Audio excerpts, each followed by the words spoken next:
Assalamualaikum warahmatullahi wabarakatuh. Alhamdulillah wassalatu wassalamu ala rasulillah wa ala alihi wa sahbihi wa mawalah wa man tabi'ahu hudah. Rabbi shrah li sadri wa yassir li amri wa hlul 'uqdatam min lisani yafqahu qawli. Rabbana hab lana min azwajina wa dhurriyyatina qurrata a'yun waj'alna lil muttaqina imama. Muslimin muslimat, shaimin shaimat, hafizakumullah. Di dalam hidup dan kehidupan kita, tentunya hal yang sangat membahagiakan kita adalah keluarga kita. Keluarga tidak bisa dinilai dengan nilai materi apapun, sebesar apapun materi itu. Dan keluarga ini juga menjadi sesuatu yang membahagiakan kita. Ketika kita kelola, ketika para ayah menunaikan kewajibannya dengan baik, maka keberkahan keluarga akan dirasakan. Dan saking pentingnya makna sebuah keluarga ini, Umar bin Khattab radhiyallahu anhu mengatakan, ini merupakan asar dari Umar, beliau mengatakan, tafaqahu qabla an tusawwadu. Tafaqahu qabla an tusawwadu maknanya adalah pelajarilah ilmu pendidikan keluarga sebelum kalian tusawwadu, sebelum kalian sibuk. Sebelum kalian sibuk dengan urusan-urusan dunia, dengan amanah-amanah pengurusan bumi ini, maka jangan lupa kita punya hal yang harus kita perhatikan, yaitu keluarga. Yang kemudian kalau kita lihat di dalam Al-Quran, keluarga ini adalah penyenang mata kita, penyejuk hati kita.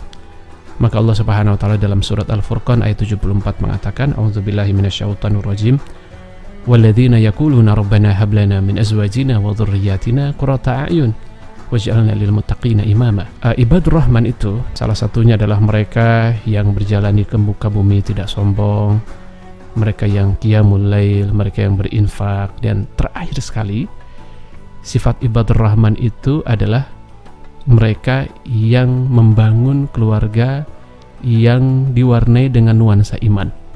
Sehingga doa ibadur Rahman itu adalah Rabbana hab lana min azwajina wa dhurriyyatina qurrata a'yun waj'alna lil muttaqina imama.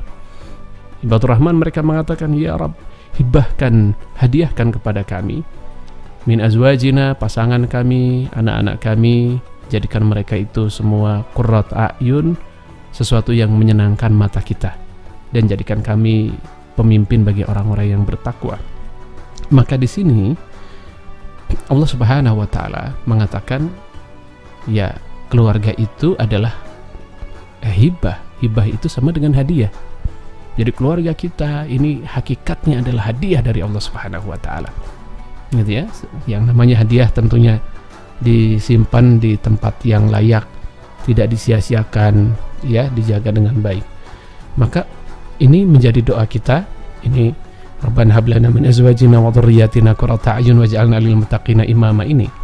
Sehingga ini Al-Hasan Basri mengomentari ayat ini, beliau mengatakan, ini orang yang berdoa ibadur Rahman yang berdoa ingin diberikan pasangan yang soleh dan soleha, ingin diberikan anak-anak yang menyenangkan pandangan mata.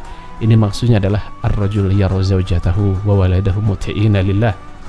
Seorang suami yang mendapatkan istri dan anak-anaknya adalah orang-orang yang bertakwa, orang-orang yang taat kepada Allah.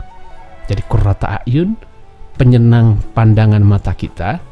Istri dan anak-anak yang qurrata a'yun adalah istri dan anak-anak yang kondisinya mereka taat kepada Allah Subhanahu wa taala. Dan terfokus lagi dalam kajian kita akan membahas bagaimana menjadi seorang ayah yang baik dalam keluarga kita. Ada beberapa hal. Yang pertama adalah para ayah ini menunaikan kewajibannya. Kewajiban ayah yang pertama adalah intiqaul ummus salihah, memilihkan calon ibu yang solehah untuk anak-anaknya. Tentunya ini kajiannya adalah kajian bagi mereka yang belum menikah, sedang memilih pasangan. Maka hal yang harus kita perhatikan adalah memilihkan calon ibu yang soleh untuk anak-anak kita. Sehingga Abul Aswad Ad-Du'ali itu mengatakan, wahai anak-anakku, sungguh aku telah berbuat baik kepada kalian dari sejak kalian kecil sampai dewasa, bahkan aku telah berbuat baik sebelum kalian ada. Anak-anaknya kan mengatakan, sebelum kami ada, engkau telah berbuat baik kepada kami, wahai ayah. Bagaimana caranya itu? maka Abul Aswad mengatakan, binti qail salihah, aku berbuat baik kepada kalian dengan cara memilihkan ibu yang solehah untuk kalian.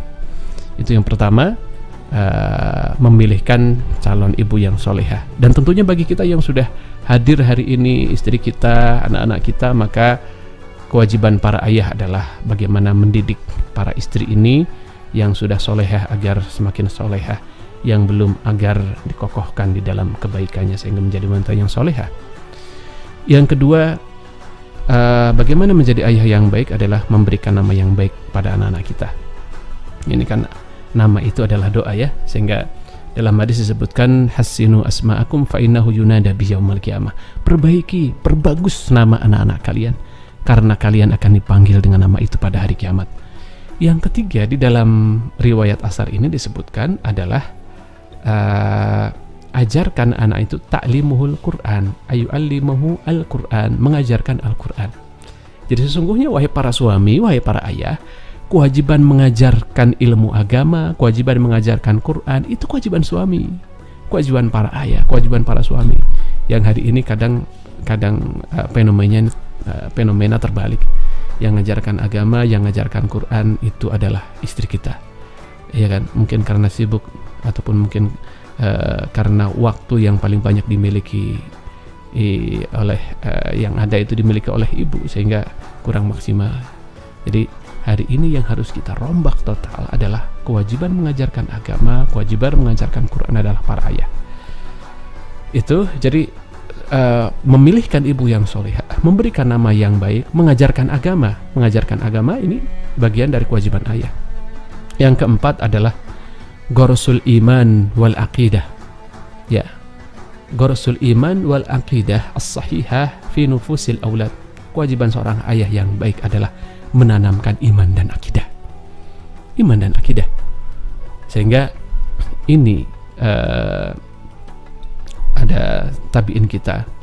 Ini beliau mengatakan Hasan, kalau tidak beliau mengatakan sesungguhnya ini perkataan sahabat ya, bukan tabi'in. Hasan, beliau mengatakan sesungguhnya kami diperintahkan ketika anak-anak kami sudah mulai bisa berbicara dan sudah mulai mengerti, agar kami mengajarkan kalimat iman kepada anak-anak kita, agar kami mengajarkan pada anak-anak kita, amantu billahi wa akfur bittaghut, aku beriman kepada Allah dan aku ingkar kepada taghut atau setan. Jadi akidah sudah harus dimunculkan sejak kecil. Dan lihatlah, ini hadis yang sangat masyhur, hadis dari Abu Hurairah. Rasulullah menyampaikan, kullu mauludin yuladu alal fitrah fa abawahu yuhawidanihi au yunasiranihi au yumajisanihi. Ya, setiap anak itu dilahirkan membawa fitrah, membawa iman. Ulama mengatakan anak dilahirkan membawa fitrah itu maksudnya adalah anak dilahirkan membawa iman. Ya, yang pada akhirnya kedua orang tuanya lah yang menjadikan anak itu menjadi Yahudi, atau menjadikan anak itu menjadi Nasrani, atau menjadikan anak itu menjadi orang pemeluk Majusi. Jadi imannya sudah ada, sehingga kewajiban para ayah, para suami ini untuk mengokohkan keimanan ini. Lihatlah di dalam Al-Quran, para nabi itu yang menjadi obsesi para nabi itu sampai akhir hayat mereka adalah mereka menginginkan anak-anaknya dalam akidah. Ya, am kuntum syuhada idh hadara ya'qub al maut idh qala li banihi ma ta'buduna min ba'di. Ini ketika Yakub di akhir hayatnya, ketika menjelang sakaratul maut, Yakub mengumpulkan putra-putranya kemudian mengatakan, ma ta'buduna min ba'di, anak-anakku, ketika bapak sudah tidak ada, siapa yang akan kalian sembah? Subhanallah, anak-anak yang soleh itu kemudian mengatakan, na'budu ilahaka wa ilaha abaika Ibrahim wa Ismail wa Ishaq. Kami tentunya menyembah Allah. Itu Allah adalah Rabbmu, Rabb ayah-ayah kita Ibrahim dan Ishaq. Ini akidah ini menjadi sesuatu yang iman, ini akidah atau keimanan ini menjadi sesuatu yang urgen di dalam pendidikan generasi kita. Wabil khusus menjadi kewajiban seorang ayah mengokohkan, terus kemudian memaintenance, memelihara keimanan anak-anak kita ya. Yang kelima adalah ta'limul umurul al-faraid, ta'limul faraid wala muhafadzah 'alaiha. Ajarkan anak-anak kita ini untuk menunaikan kewajiban-kewajiban.